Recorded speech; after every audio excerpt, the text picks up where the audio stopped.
여러분들의 의견도 궁금해서 이렇게 사연을 한번 보내봅니다. 우선 저는 그럭저럭 여유로운 집안에서 아쉬운 것 없이 자란 평범한 여자입니다. 부모님 두 분 다 충분히 저를 아껴주시고 사랑해주셨고, 조금 오만하게 들릴지도 모르겠지만 저 역시 나름 모난 곳 없이 살아왔다고 자부합니다. 특별히 뛰어난 재능이 있거나 머리가 특출나게 좋다거나 하지는 않았지만 열심히 노력하고 공부해서 대학에 들어가 졸업도 했고 순조롭게 취업도 했습니다. 뛰어난 미인은 아니라도 나름 이쁘고 인상 좋다는 이야기도 들으며 남들 다 하는 연애도 몇 번 해봤고요. 그래서 언젠가는 정말 사랑하는 사람과 함께 소소하게 살림 하나씩 장만하는 그런 결혼 생활을 꿈꾸기도 했던 그야말로 평범한 여자였습니다. 하지만 순조롭기만 할 줄 알았던 제 인생에도 커다란 굴곡이라고 할 만한 사건이 하나 있었는데, 바로 대학을 졸업할 무렵 아버지께서 하시던 사업이 부도가 난 일이었습니다. 예전에는 제법 사업 규모도 있고 그랬다가 조금씩 힘들어져서 규모가 줄어들긴 했지만 그래도 나름 튼튼하고 견실한 회사로 잘 경영하고 계시다고 알고 있었는데 그야말로 청천벽력이 따로 없었죠. 왜 그런 거 드라마나 영화에도 자주 나오잖아요. 여느 때처럼 집으로 돌아와 문을 열었는데 온 집안에 빨간 딱지가 덕지덕지 붙어있고 사람들 찾아와서 돈 달라고 난리치고 연출이고 과장이라고 생각했는데 현실이더라고요. 아니, 인생이 전부 무너져 내리는 듯한 기분이 들었는데 어찌할 바를 모르고 넋이 나간 부모님을 보고 있자니 이젠 내가 정신을 차려야 한다고 정신이 번쩍 들었어요. 이만큼 키워주셨는데 집이 이렇게 된 이상 내가 책임감을 가지고 이제는 보답을 해야 한다, 뭐 그런 생각이었던 것 같아요. 아무튼 아무리 아버지의 사업 규모가 줄어들었다고는 해도 부도가 날 정도는 아니었는데, 이게 알고 보니까 아버지와 함께 동업하시던 아저씨가 돈이며 물건이며 분식 회계를 해가지고는 죄다 횡령을 해서 외국으로 도망갔다고 하더라고요. 당연히 경찰에 신고도 하고 찾고는 있지만 설령 잡는다고 해도 당장 오늘 내일 안에 잡을 수 있는 것도 아니었고, 그나마도 외국으로 도망간 거라 못 찾을 가능성도 높다고. 진짜 기가 막히고 어이가 없어서 아버지랑 한두 해 아시는 사이도 아니었고 가족끼리도 꽤 친해가지고 같이 놀러도 가고 외식도 자주 했었는데 아주 작정을 하고 저지른 건지 집이 한순간에 빚더미에 올라 앉았었어요. 부자는 망해도 3년은 간다고 하던데 그런 거 없고 정말 한순간에 현실이 싹 뒤집어지더라고요. 빚쟁이들 가고 엄마는 아빠를 붙들고 우리 이제 어떡하냐 우시고, 아빠는 힘들게 끊었던 담배를 꺼내들고는 아무런 말씀도 못 하시는데 솔직히 그때는 앞길이 막막했어요. 당장 집안은 엉망진창이 되어 있고 갑자기 다 들이닥쳐가지고 정신도 못 차리겠고, 그래도 어쨌거나 당장 직원들 월급도 줘야 하고 거래처에 대금도 줘야 하니 결국 있는 거 없는 거 다 끌어와서 빚잔치를 했어요. 그러고도 다 갚지를 못해서 집 팔고 차 팔고 무슨 8, 90년대 드라마 마냥 반지하 월세로 온 가족이 도망치듯 이사하고, 그나마 다행이었던 것은 제가 이제 대학 졸업을 앞두고 취업할 곳도 결정이 된 상태였다는 거였어요. 물론 제가 벌 쥐꼬리만한 돈으로는 어떻게 우리 가족 생활이나 겨우겨우 하면서 이자 낼 정도밖에 안 되었지만 그래도 그게 어디냐, 죽으란 법은 없지 않겠느냐며 최대한 긍정적으로 생각하며 버텼습니다. 사실 처음에는 당황스럽고 그 상황이 참 받아들이기가 힘들었는데 사람은 적응의 동물이라고, 그것도 또 어떻게 버티고 이를 악무니까 익숙해지더라고요. 엄마가 좀 힘들어 하셔서 한동안 자리에 몸져 눕긴 하셨지만 이내 털고 일어나셨고, 두 분 다 이것저것 가리지 않고 일 찾아서 결국 일자리도 구하셨고요. 다만 두 분도 이제 나이가 적지 않으신데 다시 회사에 들어가거나 하기가 힘이 드셔서 결국 구할 수 있는 일이 청소, 파출부, 경비원 같이 체력이 많이 드는 일밖에 없으셨어요. 제가 그런 일에 편견이 있는 게 아니라 아무리 적응을 했다고 한들 큰일을 겪고 나시니 몸도 마음도 다 지치신 상태에서 건강이 많이 안 좋아지셔서 솔직히 마음이 불편할 수밖에 없었습니다. 당장 그만두시라고 제가 어떻게든 해보겠다고 말씀드리고 싶었지만 현실은 현실이었어요. 그냥저냥 제 월급으로 빚 갚고 생활을 하기에는 원금은커녕 이자도 근근히 갚아야 하는 데다가 앞으로 다달이 나갈 월세며 관리비, 식비 등등 생활에 꼭 필요한 것에만 돈을 쓴다고 해도 턱도 없이 부족하니 별 도리가 없었죠. 그래도 어떻게든 두 분이 하시는 일을 줄이고 싶어서 회사 끝나고 아르바이트도 해봤는데 아르바이트 해봤자 얼마나 더 벌겠어요.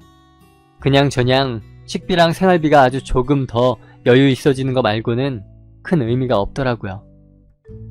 두 분 앞에서야 내가 일 열심히 해서 승진도 하고 돈도 많이 벌어서 옛날처럼은 아니더라도 일 안 하게 해드리겠다고 씩씩하게 굴었지만 솔직히 종종 앞날이 캄캄하게 느껴졌어요.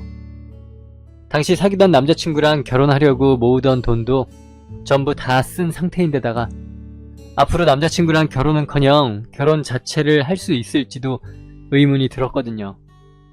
물론 결혼이라는 게 꼭 인생에서 필수는 아니라고들 하지만 제가 안 하는 거랑 못 하는 건 또 다른 문제고 나름 결혼에 대한 꿈도 키워나가던 중에 이런 일이 닥치니까 저도 사람인지라 자꾸만 그런 생각이 들더라고요. 그렇다고 부모님이 원망스럽다거나 그런 건 전혀 아니었어요. 다시 말하지만 부모님께선 이날 이때까지 저를 부족함 없이 잘 키워주셨고 지금 제가 그래도 번듯한 회사 다니고 건강하게 잘 큰 것도 다 부모님 덕분이니까요. 그런데 그렇게 기약 없이 하루하루 살기 바쁜 날을 보내고 있던 차에 작은 어머니께 전화가 왔어요. 아주 가끔 통화를 할 때가 있기는 했지만 그래봐야 명절 때나 뭐 친척 어르신분들 생일 같은 집안 행사가 있을 때나 안부 겸 해서 연락했었는데 조금 놀랐었죠. 바로 통화를 했던 건 아니고 회사에서 일하다가 나중에야 발견하고 전화를 드렸는데 저보고 대뜸 혹시 선볼 생각 없냐고 하시는 거예요. 아니 지금 집이 쑥대밭이 돼서 오늘 내일 하고 있는데 선이라니 황당하기도 하고 어이가 없기도 해서 지금 당장은 그럴 계획도 여유도 없다 말씀드렸습니다. 근데 작은 어머니께서 아니 그게 아니라 네 아버지 사업하실 때 거래처 사장님인데 그냥 작은 사무실 아니고 중소기업이야. 네 사정 들으시고 전부터 호감 있었다고 은근히 내비치시더라고 라고 하시는 거예요. 진짜 그때는 순간 누가 뒤통수라도 때린 것처럼 머리가 띵 하니 울리더라고요. 제가 아버지 거래처분들을 다 아는 건 아니지만 제가 아는 선에서는 대부분 다 나이가 좀 있으신 걸로 아는데 그 아들도 아니고 사장님과 선을 보라니 기가 막힐 노릇이었죠. 너무너무 화가 났지만 그래도 저보다 우더른이시니 뭐라고 단박에 지르지는 못하겠고 그럼 그분은 나이가 어떻게 되시느냐 결혼은 혹시 하셨었느냐 여쭤봤어요. 설마 아무리 그래도 내가 오해한 거겠지 하면서요. 근데 세상에 제 나이가 그때 27이었는데 그 사장님 나이가 42로 저보다 15이나 많으시다는 거예요. 거기다 이미 결혼도 한 번 하셨다가 이혼도 하셨고 애도 하나 있는 돌싱이고요. 정말 험한 말이 혀끝까지 튀어나왔지만 꾹 눌러 참으며 삼켰어요. 가뜩이나 힘든 어머니 아버지 근심거리 늘려드릴 일은 하지 말아야지. 내가 실수하면 부모님 얼굴에 먹칠하는 거야. 되뇌이면서요. 일단 알겠다고 생각해보겠다고 말씀드리고 전화를 끊고 집으로 가는데 어찌나 분하고 서럽던지. 그렇잖아요. 아직 전 30도 안 됐고 대학 졸업하고 이제 막 사회생활에 적응해가고 있는 사회초년생인데 애까지 있는 남자한테 시집을 가라니. 이게 무슨 쌍팔년도 드라마도 아니고 사람을 무슨 소 팔듯 그렇게 중매를 하다니. 차마 부모님께는 말씀을 드릴 수가 없고 당장 떠오르는 건 남자친구였는데 전화를 걸 수가 없었어요. 남자친구는 사실 아직 우리 집이 그렇게 된 줄도 모르는 상태라 내 마음 심란하다고 징징거리며 이런 폭탄을 터뜨릴 자격도 안 되었으니까요. 근데 안 되는 줄 알면서도 제가 당장 너무 힘이 드니까 기대고 싶다는 생각이 간절하게 들었어요. 그냥 지금이라도 남자친구에게 사실대로 말할까? 날 정말 사랑한다면 이런 나라도 같이 보듬어주고 함께 이겨내자고 말해주지 않을까? 하면서요. 네, 알아요. 말도 안 되는 일이죠. 남자친구도 저도 이제 27 사회초년생. 결혼도 무겁게 느껴지는 나이인데 빚더미에 오른 우리 집안을 함께 일으키고 도와달라니. 벼룩도 낯짝이 있는데 해서는 안 될 말이었어요. 애초에 그래서 남자친구에게 집안 사정도 말하지 않았던 건데 정말이지 말도 안 되는 일이죠. 그건 예의도 아니고 좋아하는 사람에게 할 짓은 더더군다나 아니니까요. 그래서일까요? 순간 작은 어머니께서 하신 말씀이 자꾸만 머리를 맴돌았어요. 결혼하면 너희 집 못 본 척 하시겠니? 내가 은근슬쩍 떠보니까 그런 건 당연한 거 아니냐고 그러시더라. 그렇게나 화나고 분했으면서 자존심 상했으면서 사람이 참 간사하죠? 저도 알아요.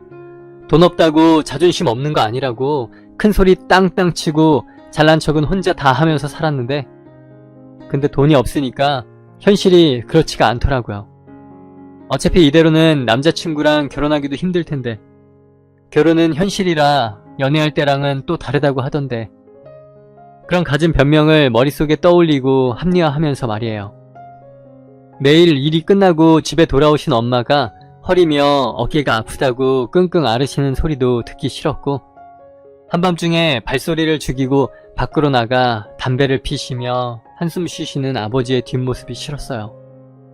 그깟 돈이 뭐길래 두 분이 이제는 적지 않은 나이에 이 고생을 하셔야 하나 싶고 당장이라도 그 사기친 놈을 잡아다가 후려치고 싶고 며칠 뒤 결국 저는 망설임 끝에 작은 어머니께 전화를 드렸어요. 한번 만나나 보겠다고. 아직 마음은 못 정했지만 그래도 만나보고 판단하겠다고. 그렇게 만날 날짜와 약속 장소가 잡히고 저는 남자친구에게 자초지종을 털어놓기로 결심했습니다. 그간의 사정을 말하지 못했던 것도 있지만 최소한 제가 좋아해서 사귀었던 사람에게 마지막 예의는 지키고 싶어서요. 물론 이미 혼자 다 결정해놓고 이제와 사실대로 털어놓는 것도 예의는 아니지만 그분을 만나기 전에 남자친구에게 사실을 말하고 헤어지는 게 도리라고 생각했어요. 제 이야기를 들은 남자친구는 선을 보기로 했다는 제 말에 분노했습니다. 하지만 뒤이어 아버지의 회사가 부도가 난 일, 빚쟁이들이 집으로 들어오고 빨간 딱지가 붙었다는 이야기를 하자 조용히 입을 다물더군요. 그래도 최소한 조금은 저를 붙잡거나 슬퍼할 줄 알았는데 이야기가 끝나고 정면으로 마주한 남자친구의 얼굴은 무척 낯설었어요. 마치 완전히 모르는 타인을 보는 것처럼 그간의 다정하고 애정 가득하던 얼굴은 어디론가 사라지고 무표정하고 냉정한 얼굴의 남자만이 앉아 있었죠. 그래서 일이 그렇게 됐어. 미안해. 알았어. 헤어지자. 그래도 3년이란 시간이 짧은 시간은 아니라고 생각했는데 이별은 순식간이었습니다. 정말 저 사람이 나를 사랑하기는 했었나 의심이 들 만큼요. 아니 어쩌면 이게 너무 당연한 건데 제가 너무 세상을 쉽게 봤던 걸까요? 저는 도망치듯 커피숍을 나와 집으로 돌아갔습니다. 눈물이 날 줄 알았는데 이상하게도 마음은 침착하고 눈물은 한 방울도 나지 않았어요. 아빠의 회사가 부도가 난 그날 이미 끝을 예감하고 있던 연애였기 때문이겠죠. 아마 그럴 거예요.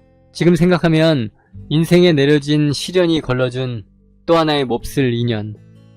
그 이상도 그 이하도 아니란 생각이 들지만 아무튼 그냥 그날은 입맛이 무척 썼던 기억이 납니다.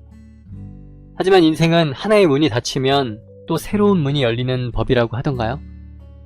남자친구와 그렇게 허망한 이별을 하고 만난 그분은 제가 생각했던 것보다 무척 좋은 분이셨습니다.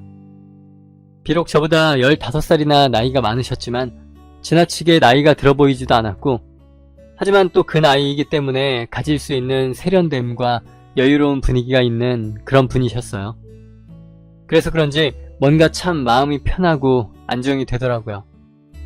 그동안 제 또래의 남자들만 만나오던 저로서는 느껴본 적이 없는 그런 분위기가 참 색달랐습니다.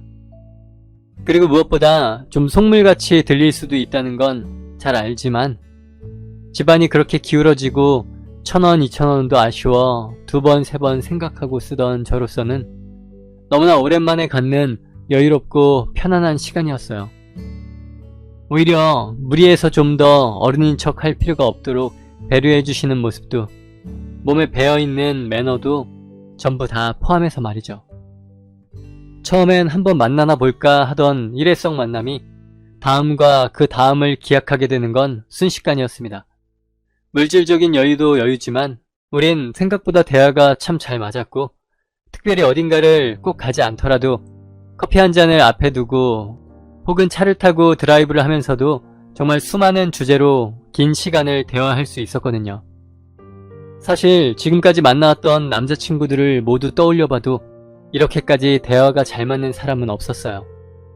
특히 제가 고전 문학과 음악을 참 좋아하는데 그런 취미까지 잘 맞으니 연주회를 간다던가 가끔은 서점이나 도서관에 가서 책을 본다던가 하는 제 또래의 남자아이들은 그다지 즐기지 않는 데이트도 하기 무척 편했고요. 그렇게 저는 그분과 함께하는 시간이 늘어가면 늘어갈수록 조금씩 애정이 자라나는 것을 느낄 수 있었습니다. 가슴이 조이고 가끔은 숨이 막힐 만큼 벅찬 그런 감정은 아니었지만 잔잔한 만큼 따뜻했고 또 마음이 편안한 그런 사랑이었어요. 아, 이분이라면 애끓는 사랑이 아니라도 평생을 존경하면서 함께 살아갈 수 있겠다. 그런 믿음이 생기는 사랑이요. 결국 저는 그분과 약 6개월가량의 만남을 지속한 끝에 결혼을 하기로 마음먹었습니다. 남편을 소개하던 날 부모님께서 좀 많이 놀라시긴 했지만 시간을 가지고 잘 설득해 허락도 받았고요. 결혼식은 남편의 나이도 있고 저도 요란스러운 건 싫어서 친한 친구 몇 명만 초대하고 친인척들끼리 모여 간소하게 치렀습니다. 나이 많은 남편과 결혼을 하는 게 부끄러워서는 아니고 괜히 사람들의 입에 오르내리는 것 자체가 싫어서 그냥 우리끼리 좋으면 된 거지 그게 뭐 대수인가 싶어서 그렇게 진행을 하게 되었습니다. 그렇게 결혼식 올리고 신혼여행도 다녀오고 잘 살고 있는데 대학교 때부터 저를 유난히 싫어하던 동기 중 하나가 전화가 왔더라고요. 너네 집 부도 났었다는 거 진짜냐고. 지금 동기들 사이에서 너네 집 부도 나서 집이고 차고 싹 다 팔고 월세 들어갔다고 소문이 났다고. 그동안 연락도 없다가 대뜸 전화 와서 한다는 소리가 참 어이가 없었지만 대수롭지 않게 그랬었다고 대꾸했습니다. 그러니까 그 친구가 하는 말이 너 학교 다닐 때 사치하고 그럴 때 알아봤다? 면서 갑자기 사람 속을 마구 긁더라고요. 참고로 저는 맹세코 사치를 해본 적 없었습니다. 물론 아직 아버지 사업이 건재하실 때 어머니와 같이 백화점에서 옷도 사입고 그러긴 했지만 그렇다고 그 당시 저희 집이 감당도 못할 명품을 산다거나 한 적은 단 한 번도 없었어요. 나중에 집이 그렇게 되고 나서야 그동안 아무렇지도 않게 써오던 옷값이나 구두값이 적은 돈이 아니라는 걸 정말 실감을 하긴 했지만 그렇다고 제가 그 동기에게 피해를 준 것도 아니고 돈을 빌려서 산 것도 아닌데 그런 말을 들을 이유는 하나도 없었죠. 아무튼 예의가 없는 것을 뛰어넘어 어이가 없을 지경이라 그냥 조용히 입을 다물고 있었더니 한술 더 떠서 이것저것 마구 잔소리를 하더군요. 그 상황이 되니까 이제 정신이 좀 드냐? 너 남편한테 잘해라. 네가 지금은 한창 어리고 파릇파릇하니까 데리고 살지 그렇게 돈 많은 남자가 아무것도 없는 너랑 왜 결혼을 했겠냐 등등. 결국 참다가 못해 너랑은 다르게 이쁘고 착하니까 데리고 살겠지 라고 쏘아주고는 전화를 끊었습니다. 이후 전화가 몇 번은 더 걸려왔지만 바로 번호를 차단한 다음 카톡까지 차단하고 삭제했습니다. 근데 참 기분이 그렇더라고요. 그 친구가 한 말이 사실이 아니라는 걸 머리로는 알겠는데 정말 제 남편이 왜 저와 결혼을 했는지 그냥 단순히 대화가 잘 통하고 취미가 같아서 결혼을 했다기엔 의구심도 들고요. 그러다 문득 작은 어머니께서 제 남편이 전부터 호감이 있었다고 말했던 게 생각이 났습니다. 전부터라니 아버지께서 사업하실 때 주 거래처이다 보니 가족끼리 식사 자리를 가진 적은 두어 번 있긴 했지만 남편과 저의 접점은 거의 없다고 봐도 무방했습니다. 그런 자리에서 대화란 주로 아버지와 남편, 그리고 가끔 어머니의 적절한 호응 정도가 대부분이었고, 저는 보통 조용히 예의 바르게 식사를 하는 게 전부였으니까요. 결국 저는 궁금함을 이기지 못하고 집으로 들어오는 남편을 붙들고 자리에 앉혔습니다. 남편은 어리둥절한 얼굴로 소파에 앉고는 무슨 일이냐고 되물었습니다. 전 거두절미하고 우리가 정식으로 만나기 전부터 혹시 내게 마음이 있었느냐 물었습니다. 남편은 순간 당황한 얼굴로 어색하게 웃고는 저를 처음 보았던 때에 있었던 일에 대해 이야기해 주었습니다. 그날은 남편과 우리 가족들이 처음으로 식사를 하던 날이었다고 합니다. 남편은 그때 약속 시간보다 조금 이르게 도착해서 1층에서 전화를 하고 있었는데 어떤 할머니께서 리어카를 끌고 건널목을 건너오시는 도중에 신호를 받고 서 있던 차 하나가 빨리 안 지나가느냐며 할머니께 욕설을 퍼부었답니다. 리어카에는 짐이 꽤 많이 실려 있었고 할머니는 다리가 아프신지 한쪽 다리를 절고 계셨는데 아무래도 힘에 부쳐서 빠르게 걷지 못하는 상황이었다고.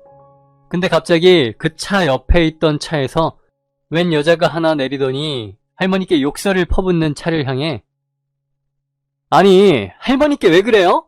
1, 2분만 참으면 되는데 그것도 하나 못 참아요? 라고 소리를 지르며 같이 싸우더랍니다. 그러면서 할머니의 리어카를 하얀 원피스를 입은 채로 기세 좋게 끌고 가더니 아주 저승길도 먼저 추월해서 가시지 그러세요? 라고 소리를 쳤다고 하네요. 그리고 그 여자가 바로 저였다고. 이야기를 듣는 중간부터 어렴풋이 기억이 나는데 어찌나 민망하고 어이가 없던지. 아니 저는 같이 식사하는 자리에서 봤을 때부터 끌렸다던가 뭐 그런 이야기 정도나 나올 거라고 생각했는데 황당하고 어이가 없었지만 누군가는 괄괄하다고 할 만한 제 성격에 반했다고 하니 솔직히 기분은 좀 좋았습니다. 제가 처음에는 남편의 돈을 보고 자리에 나갔지만 나중에는 인품을 보고 결혼을 결심한 것처럼요. 저는 남편에게 혹시 다른 사람이 물으면 그냥 이뻐서 결혼했다고 해요. 라고 단단히 입단속을 시켰습니다. 남편은 저의 말이 재밌었는지 껄껄 웃었지만 이내 저의 진지한 표정을 보고는 똑같이 진지한 얼굴로 고개를 끄덕여 주었고요. 어차피 주변의 소문에 크게 휘둘리지도 신경 쓰지도 않는 저희 두 사람이지만 시간이 지나니 소문은 다시 잠잠해지고 저를 부러워하는 동기들이 지금은 더 많습니다. 특히 남편이 어찌나 자상한지 아직도 일주일에 2번은 외식을 하고 기념일엔 꽃다발이나 화분을 사들고 온다고 하면 엄청 부러워하더라고요. 가끔은 남편의 흰머리를 보며 영감님이라 부르며 약을 올리기도 하고 가끔은 세대 차이가 난다며 핀잔도 주면서 여느 부부들처럼 투닥거리기도 하지만 말이죠.